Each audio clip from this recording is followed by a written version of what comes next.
camera set up there. I know I've been away a little bit here this past long weekend because there's just so much going on. Had a bunch of orders that I pushed through. Uh, my uh, vacuum chambers, I have caught up on all of my orders from Alaska Prepper. So if you had ordered from seeing my chamber pots, as my husband calls them, my vacuum chambers. They are not chamber pots. My vacuum. I knew I was going to do that one of these days because that's what he always calls them. Anyhow, my vacuum chambers. If you ordered one of these from seeing the video on Alaska Prepper, every single one of those has been shipped out. So the title of this video is Multitasking and Stepping Out in Faith, and that is because I am stepping out in faith with more material. So none of those have been ordered. So I'm stepping out in faith that the orders will come. You know, that whole thing from, I think it was a Kevin Costner film that you build it and they will come. Well, there's a lot of risk involved in that. I had to purchase, in order to finish my last batch, I only needed 4 more of the long tubes. But the price had gone up and significantly, and I didn't want to raise my prices. And I was hoping that, of course, there would be more sales in the future. So I purchased 50 10-foot tubes so that I could keep the price of the tubes down, and therefore I wouldn't have to raise my prices, even though everything seems to be going up in price nowadays. So in any case, I am just stepping out in faith and hoping that the sales will continue to come.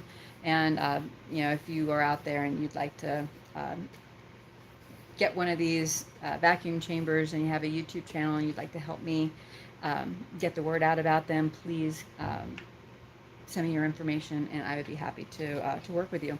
So in any case, there are other things that I make, and the reason why I'm talking about this also is to encourage you with your side hustle.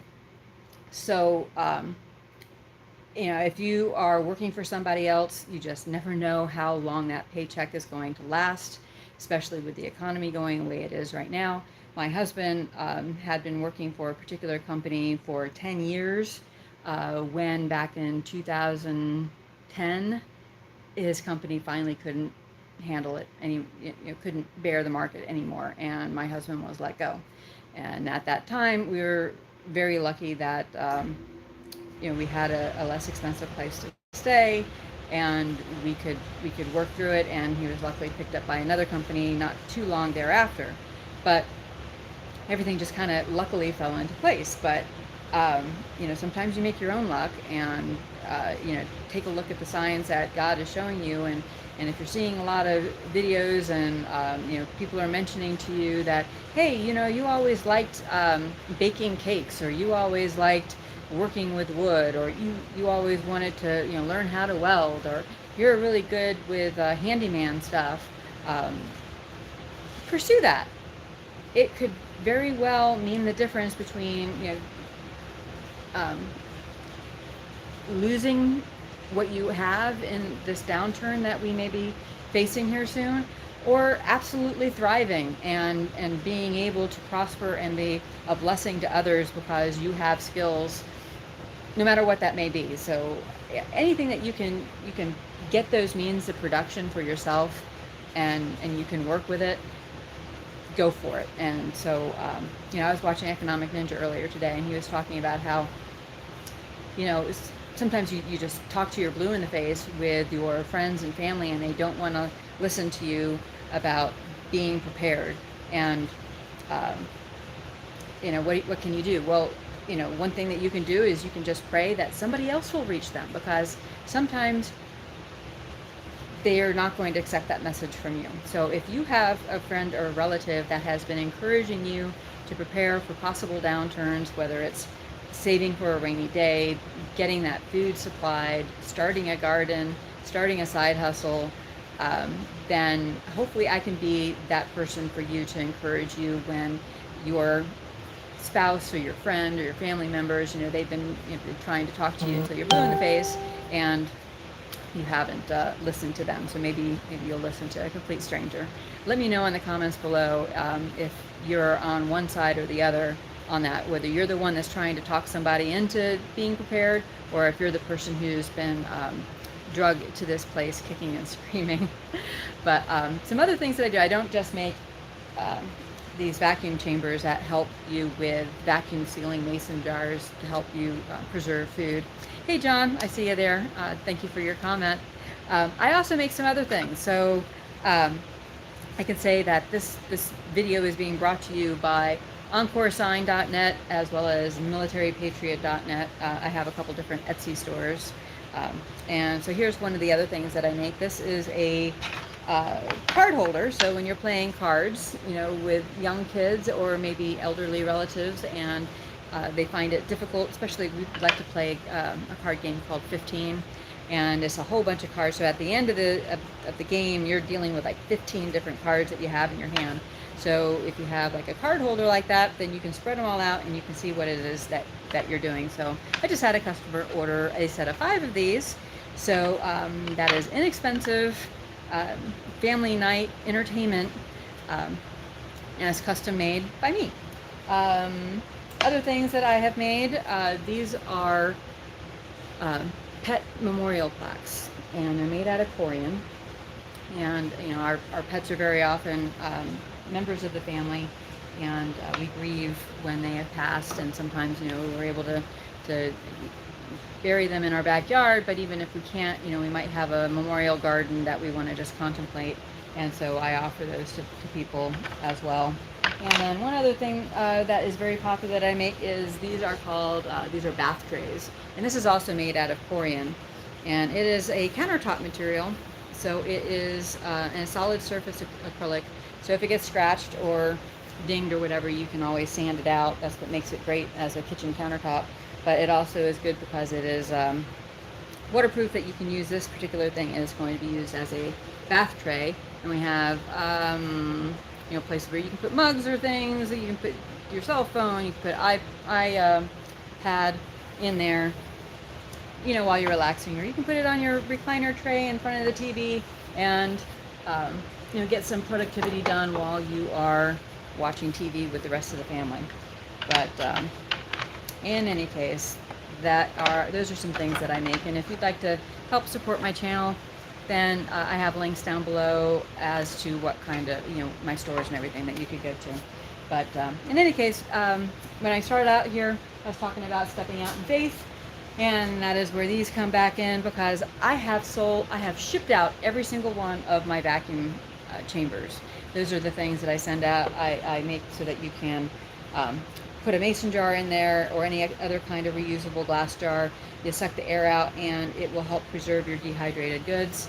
And now I've got a whole bunch more here that I am working on, in hopes that, stepping out in faith, that God will provide the actual orders. But I was blessed beyond measure when Alaska Prepper did a review of my vacuum chamber, and I got so far behind in getting these out. Normally I'm able to get them out within a couple of days, and I had made them to order, and I did prepare, but I wasn't prepared enough for the number of orders that I got. So this time around I'm going to go ahead and make a whole bunch, and then hope that additional sales will come, and then people don't have to wait for them. I'll be able to ship them out quicker.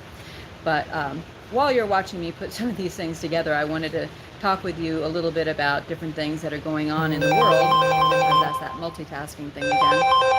And so if you are new to my channel, I have a Sweet Home California Facebook group page that I will share articles on, in hopes that eventually I'll either make a video of them, or at least you can go over there and look and see what has been catching my attention.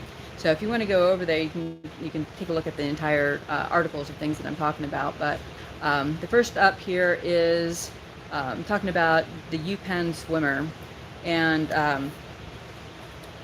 there was an interview with Good Morning America, and one apparently the swimmer said, this is the guy who was like ranked 432nd among men in swimming, and then he decided he was a woman one day, and now he's ranked like, I think he won the whole thing.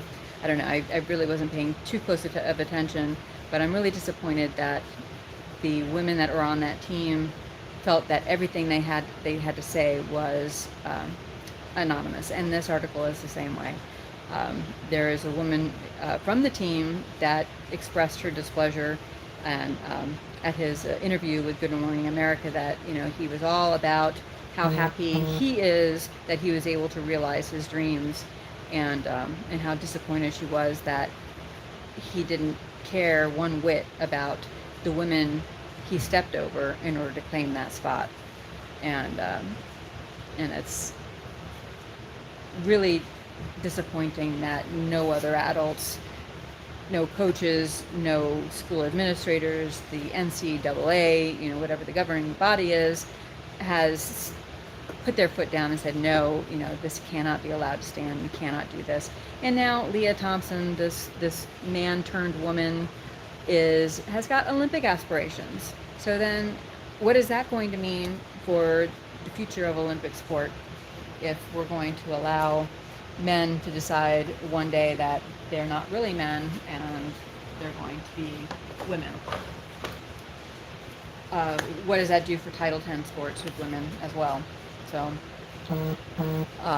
next thing up on there is talking about Kavanaugh and the protesters. So I don't know if you remember, but Kavanaugh had an assassination attempt. Somebody came up and said, it came from all the way from California. Hold on just a second.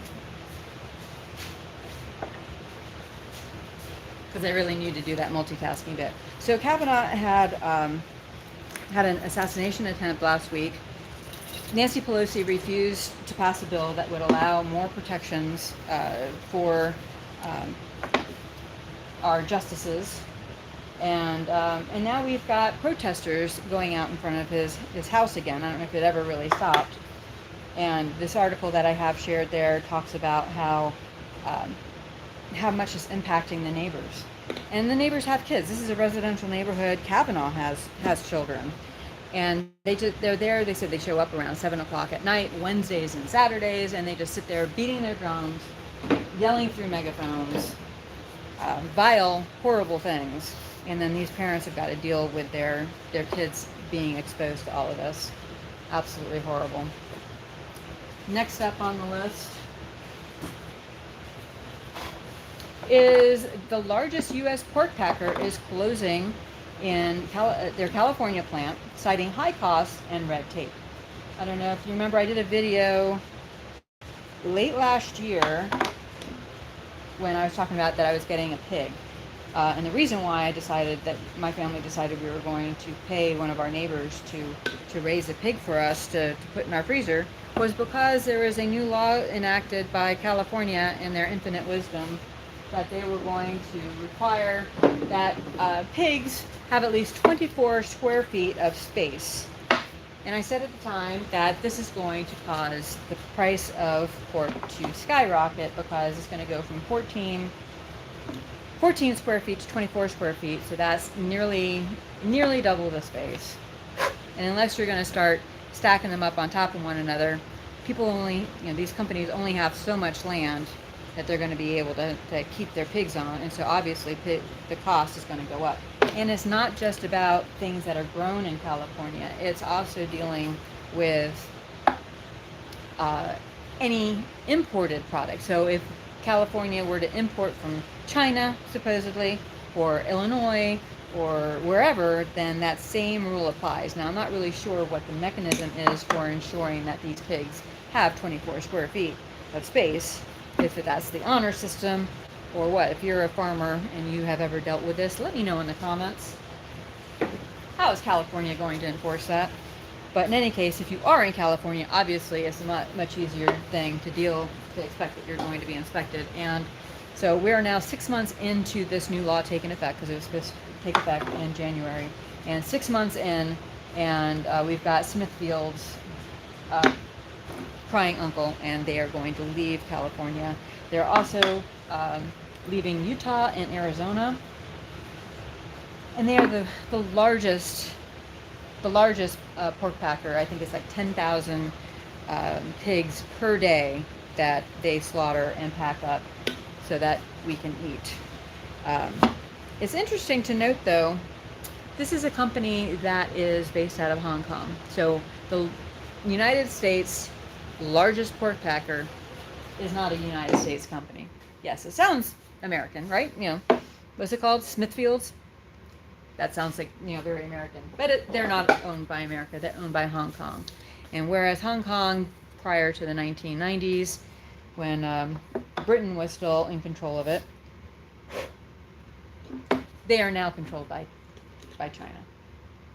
So is this anything that might be a decision encouraged by the central administration of that country? What are your thoughts? Let me know in the comments. And of course, we've also had other issues with our food supply. There is apparently some 15,000 sheep that were being transported by boat in, I think it's the Mediterranean. Ooh, that stuff is pungent. Oh. The boat sank and all the sheep drowned. I think they were able to recover maybe 700, but they're saying they don't believe they are going to survive because of the trauma and everything that they've been through sinking on a boat. And that's apparently like a big environmental concern as well, because having that many carcasses in the water there, that obviously can have some ramifications with bacteria and whether or not that's going to be a healthy fishing area and that sort of thing, I'm sure, as well. Whew. Next thing up. And if you're just joining me, I am reading off of my Sweet Home California Facebook page, where I use it to kind of park videos, or not videos, articles that I find interesting and I would like to share with you all. But for those of you, if you're like me, you kind of have to multitask and you're listening to this while you're doing, 10 other things. Maybe you're out there gardening right now. This is the next article. It's about some helpful plants for, gardens. I've got pretty much a brown thumb. Though my chocolate mint seems to be doing okay, that my mom gave me. And I'll have to give you an update on that again. But it's grown, I'd say, at least 8 inches since I got back from Maryland. I have not killed it yet. And I am really looking forward to harvesting some of those chocolate mint leaves and making some nice, delicious iced tea. Wouldn't that be good? Iced tea, mint. Mint iced tea is the best. Let me know in the comments. Let me know how you like mint iced tea, or if you have a favorite. Get lemon. Oh, there is a company, I think it's called Pure Leaf, and they make a tea that they have like just unsweet tea, which that's pretty pungent. I normally can't just take unsweet tea. Then they had sweet tea, which is like 180 calories for a 12-ounce thing, and then they had extra sweet tea, which is, I think it was like 240 calories. But now they have something called subtly sweet tea, and that is only 20 calories. But even 20 calories, that's only like a packet and a quarter of a sugar. Like those little individual packets of sugar, I think those are only like 16 calories. So this is 20 calories. So it's 1 packet of sugar and a little bit extra. But it is sweet enough, subtly sweet. It's sweet enough that that I can drink it and enjoy it. But I don't feel like I am going to have to go for a walk around the neighborhood to work off all those extra calories. Never heard of the chocolate mint. Yes, you would definitely have to look into it. It smells really good. I've not made anything from it yet, but I do already have spearmint in my garden. Well, it's not much. I bought the house. It already had roses and it already had spearmint, and it had a timer. So that is the only reason those things are alive. Anything that requires me to kind of work at it is a lot harder. Oh, and my mother-in-law is here now, so she's helping me to keep things alive.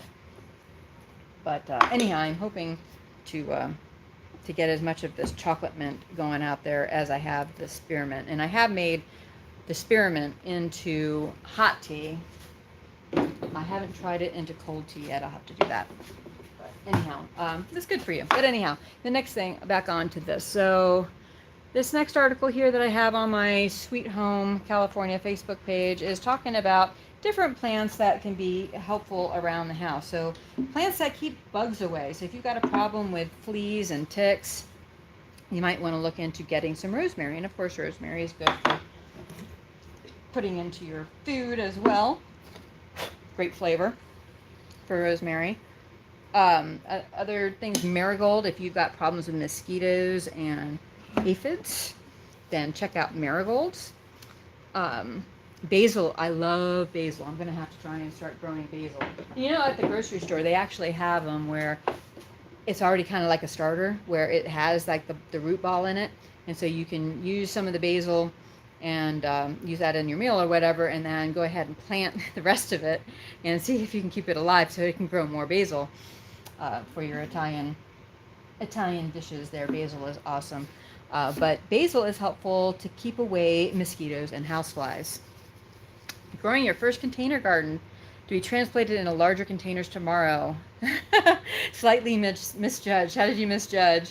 My mom planted things too close together. I have a video I've got to do with her to get an update on her garden. She's got a lot of things in containers. So I'll have to, you'll have to take a look at that. But let me know what kind of things you got in those container gardens. So anyhow, we got problems with houseflies. So I really like the idea there of getting that basil planted in the house. Peppermint is good for keeping away spiders, mosquitoes, and ants. And catnip is good for mosquitoes. And it'll probably drive your cats crazy. Might be attracting more pests than you want. I'm going to have to get some more of this stuff. I don't think I have enough to get through all of these containers that I made. And then lavender, which smells so good. Lavender is also really good for helping you get to sleep. So if you can grow some lavender, not only will you keep some of the pesky bugs away, like moths, fleas, flies, and mosquitoes. So that seems like to be the winner there. It's got the most number of bugs that it helps keep away. But I'll have to grow some lavender. Lavender was one of the things that I killed in this garden out here. I'm not sure exactly what happened because it was supposed to be getting automatically watered, but it didn't work out that way, and my lavender plant died. Oh, I think I figured out how to say your name. All right, so you're Carrie. Jumper Carrie? Going backwards, I'm like, well, how do you pronounce it? Yurik. All right, I used what I had. Really, I had to spend money to go bigger. Hope the cloth containers at least last a couple of years. Yeah, I've been told that they do. Also, like the Dollar Tree, my mom uses a bunch of containers from the dollar store, and I guess they're a $1.25 store, but they're plastic, and you know, if they last a few years, then that's, you know, that's good stuff. Yeah, I'm gonna have to get some more of this glue because I am running out. Whew. Let's see what's next up on here. Opinion. All right, this is about California's Big Mac attack. So there's a couple different things that California is doing right now that is just pushing away business. So I already talked to you about the Smithfield leaving California. They are taking their, I think it's, I read in the article and it says something about 50,000 employees, but I don't know if that's their entire workforce or if that's their California workforce. So I'll have to go back to that article, or you can go into it and see. But not only are they losing the U.S.'s largest pork packer in this state, they've already lost Tesla. They are also looking to possibly make it impossible for a franchise restaurant to operate in California because they want to have the ability for a government-appointed commission to basically do collective bargaining on behalf of franchises. So I guess with franchises, they're considered individual businesses, which makes it hard for employees to collectively bargain. So you have McDonald's, which is a huge corporation overall, right? And you would think that, you know, if they were to unionize, you know, that could be applied all across the country, all across the world, perhaps, because they have so many employees. But because they're franchises, they're individually owned. And so it's hard for, you know, you may only have 10 to 20 employees at any particular restaurant. Well, California wants to change all that, and they want to say, well, if the overall company has X amount of employees, then that governing government regulatory board will have the power to set price controls and wages for those restaurants. Basically, forcing out franchise anything, but this is specifically talking about restaurants, out of California. Absolutely ridiculous. And of course, there's also another great California law called Proposition 85, which apparently has gotten passed into law.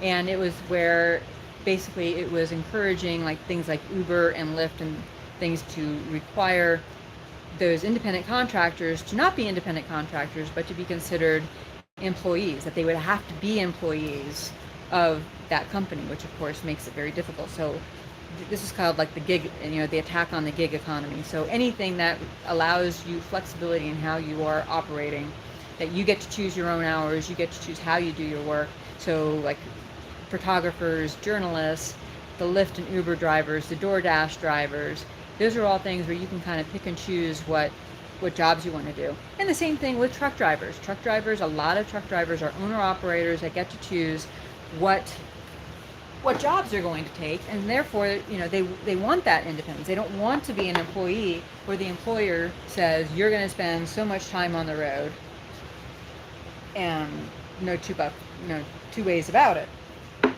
Well, there was a stay, I believe, on applying AB 35 to truck drivers, and they are been going through court, and they are supposed to decide whether or not this is going to apply to the truck drivers. And because the rest of that law is already in effect, if this rule is ruled against the truck drivers, it will go into effect immediately. So truck drivers that want to remain I-9 won't be able to operate anymore in the state of California. And that even applies to companies that have their headquarters, and that employee may be headquartered and operate and live in a different state. The moment they cross the California border, they're going to have to be an employee of whatever business is hiring them to go get do the freight. So this could have a huge impact on our already beleaguered supply lines. One more thing for our truckers to have to deal with. So please pray that this decision is decided appropriately, and people retain that ability to be free and decide for themselves. I mean, this is, liberals kind of, they treat us like we're children, that we can't make decisions for ourselves. Now, there was a time and place for things like unions, like when working conditions were so terrible, and you had all these big conglomerates that they could basically force employees to work for slave labor, and that's not what America is right now. That's, I think, what they want to turn it back into, because they're making it so difficult for people to work for themselves. That's what I'm doing here right now. I'm working for myself, and I take the risks, but I enjoy the freedom too of, if I want to go visit with my daughter on the other side of the country, then I can go ahead and do that, and I don't need to go ask an employer, may I pretty please have some time off? I don't have to worry about whether an employer's stock price is going to go down, and they're going to have to lay off employees. Now, my husband has, that regular type of 9-to-5 job, and we pray that that's going to continue on, but we're trying to be prepared to be able to weather the storm if that isn't possible. And then we'll see what God leads us. But I do want to encourage you out there that if you haven't set up some sort of preps, you don't have some sort of rainy day fund, and not just in cash, but actual usable assets like food, get that taken care of. A little bit at a time, slow and steady wins the race. As Alaska Prepper says, even if you just do a drip at a time, you're going to get that pot full. But, you know, time is, I believe, and I feel like that clock is ticking. If you've got any skills whatsoever in doing gardening, I don't know, depending on where you live, it may be too late to get food in the ground. You may be able to do some things inside. You know, my mom, you know, does have some plants that she does inside. I think herbs do really well, even just inside. You know, get it started. Consider this a sign from God that, you know, He wants you to go ahead and start helping yourself out. I mean, there's a joke that I think is appropriate, that, you know, there's this guy that is drowning in the middle of the ocean, and he's calling out to God, God, save me, save me. And a boat comes by, a little rowboat, and he tries to get the guy to come into the boat. And the guy says, no, God is going to save me. So the rowboat carries on. And the guy calls out to God again, save me, save me. And a sailboat comes by, and he stops and sees the man. He says, come on in, let me save you. And he says, no, God is going to save me. So the sailboat goes on by. And the guy says, save me, Lord, save me, God, save me. And a big cruise liner comes. They throw out a life raft, a life preserver, and they say, come on, grab it, come in, let us save you. And he says, no, God's going to save me. And then he drowns. He goes up to the pearly gates, and he says, God, I thought you were going to save me. And God says, I sent you 3 different boats. So, you know, yes, God is in control. God wants what's best for us. But, you know, sometimes you just got to grab that life preserver. You got to jump into that boat that somebody else that you didn't expect help to come from, or an idea to come from, or anything like that. You need to take advantage of that, because that is God working in the world. So, anyhow, I am just about out of goop here. I'm going to have to go find some more. So, whew, boy, that stuff smells. Thank you so much for watching. God bless. Please like, comment, and subscribe, and please get out there and just do one step every day. Just do one more thing that will get you to that end goal down the road. All right? Talk to you later. Bye.